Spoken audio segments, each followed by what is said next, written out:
দ্বাদশ জ্যোতির্লিঙ্গ। স্বামী অচ্যুতানন্দ। জ্যোতির্লিঙ্গ সোমনাথ। পর্ব ২। কৃপাময়ী মায়ের চরণে প্রণাম জানিয়ে ভূগর্ভ থেকে ওপরে উঠে এলাম।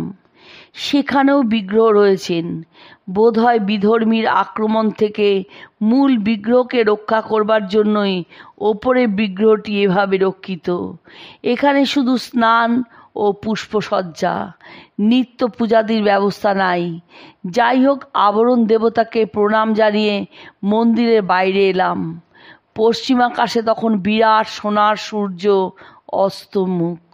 তাড়াতাড়ি পা চালিয়ে নতুন মন্দিরের সংলগ্ন প্রাচীরের উপর উঠে বসলাম।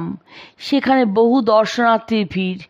ধীরে ধীরে আরব সাগরের জলের গোলাপি রং পাল্টে রক্তিম আভায় দিগন্ত গলিয়ে দিয়ে সারাদিনের দীর্ঘযাত্রার অবশেষে রাজকীয় চেহারার বিরাট স্বর্ণতনু টুপ করে নেমে গেলেন সাগর সজ্জায়।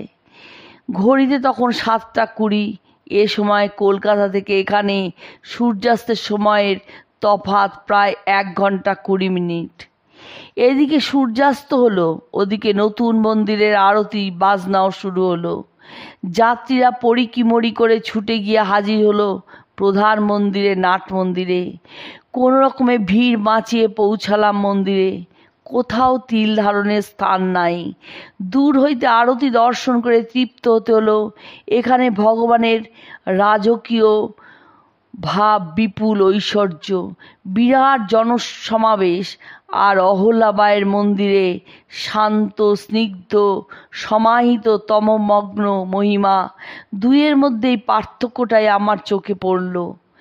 যাই হোক, আরতি শেষে বেরিয়ে এসে মন্দিরের চারপাশ ঘুরে দেখতে লাগলাম।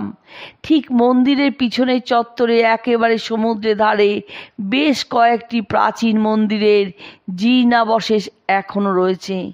তার কয়েকটি এখনো এক মানুষ সমান উঁচু। এইরকম একটি জীর্ণাবশেষে প্রাচীন এক মন্দিরের বেদি দেখছিলাম। কত শত বছরের পুরনো এই বেদি কে জানে। সমুদ্রের নোনা হাওয়া, কত ঝড় বৃষ্টি, কত নৃশংস অত্যাচারী নির্মম অস্ত্রের আঘাত সহ্য করেছে এই পাথরের আসন। আবার কত কাল আগে কত শ্রদ্ধাশীল ভক্ত মানুষের কত ভক্তি শ্রদ্ধার অর্ঘ্যে এই বেদি নিশ্চয়ই অভিষিঞ্চিত হয়েছিল কোনো দেববিগ্রহের আধার হিসাবে। এর যদি কথা বলার ক্ষমতা থাকতো, কত অজানা ইতিহাসের পাতা আমার সামনে সে মেলে ধরতে পারত। বড় কষ্ট হচ্ছিল আমার। তাই অতীতের দেবতার অধিষ্ঠান ভূমি সেই ভাঙা আসনে প্রণাম জানালাম। সম্ভবত কোনো ধ্বংসপ্রাপ্ত মন্দিরের গর্ভগৃহের ভিত্তি সেটি। চারিপাশের দেওয়াল ভেঙে গিয়েছে, শুধু ভিত্তির মাঝখানে গোল একটি গর্তের মতো। হয়তো এই গর্তের মধ্যে কোনো লিঙ্গ প্রতিষ্ঠিত ছিলেন। এখন বালি দিয়ে সেই গর্তের মুখ বন্ধ করে দেওয়া হয়েছে। ভিত্তির দেওয়ালে এখনো অপূর্ব কারুকার্য করা হাতির প্যানেল ও নানা সুদৃশ্য অলঙ্করণ। শত শত বছরের সমুদ্রের নোনা হাওয়ায় ও দুর্বৃত্তের অত্যাচারে কিছু কিছু বিকৃত হলেও এখনও যা অবশিষ্ট আছে তাতে বোঝা যায় কত দক্ষ শিল্পীর হাতের কাজ ছিল এইসব। আরও উত্তরে একটি সূর্য মন্দিরের ভগ্নাবশেষ দেখা যায়। এছাড়া পিছনের দিকেও দক্ষিণে নতুন সাজানো বাগান, অনেক পাথরের মন্দির ও মূর্তির ভগ্নাবশেষ স্তূপীকৃত হয়ে রয়েছে। সমুদ্রের হাওয়া হু হু করে ছুটে আসছে। অনেক দূরে দুটি বেশ বড় বড় জাহাজ নোঙর করা আছে।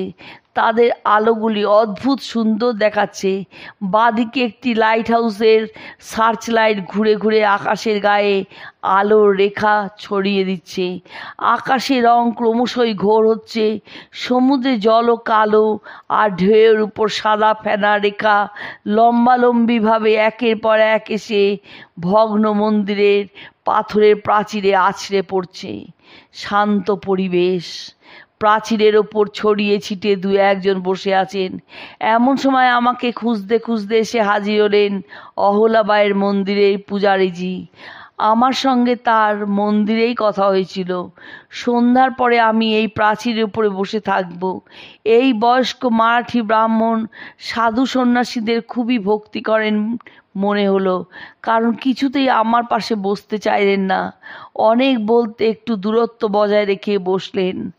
আমি তাকে বললাম, পূজারীজি, আমাকে এই তীর্থ মাহাত্ম্য যদি কিছু শোনান তাহলে খুব আনন্দ হয়। তিনি হাত জোর করে প্রার্থনা করলেন। বন্দে দেবমু মাপতিং সুরগুরুং বন্দে জগৎকারণং বন্দে পন্নগভূষণং মৃগধরং বন্দে পশুনাং প্রতিম বন্দে সূর্য শশাঙ্ক বহ্নিনয়নং বন্দে মুকুন্দ প্রিয়ং বন্দে ভক্ত জনাশ্রয়ঞ্চ বরদং বন্দে শিবং শঙ্করম। জগৎ কারণ সুরগুরুদেব উমাপতিকে বন্দনা করি, সর্বভূষণ মৃগধারণকারী পশুপতিকে বন্দনা করি, চন্দ্র সূর্য অগ্নিরূপ ত্রিনয়নধারী নারায়ণের প্রিয়কে বন্দনা করি, ভক্তজনের আশ্রয় বরদানকারী মঙ্গলময় শঙ্করকে বন্দনা করি।